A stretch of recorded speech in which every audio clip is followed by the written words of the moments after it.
mi diri karon sa friends akong sister nga hawd mo kilay. Pag-abot na mo sa area, daghan pa jud ay mas nauna sa amo. So as you can see, daghan pa og waiting. Around 1 p.m. na mi nakaabot ani. Samtang ga-waiting mi, gibutangan na mi og anesthesia sa among kilay.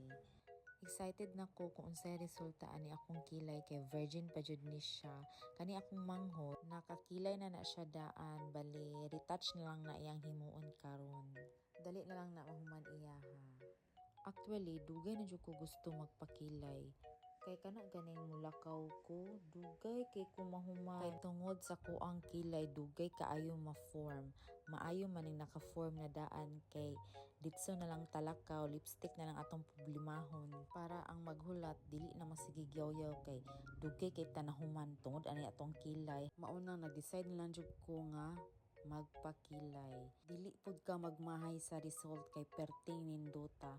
Kaning nagkilay sa amoa, hawd kaayo ni siya mo kilay, gaan kay siya kamot, wala jud kay ma-feel nga sakit. Maong in demand kaayo siya. Gikan pa ni siya og Canadahan, ni uli lang para mag-caravan. Basi gusto mo magpakilay, pagpakilay na mo karon samtang naa pa si Ma'am Charney diri sa Mindanao. Kay mobalik na po ni si Ma'am Charney karong February sa Canada.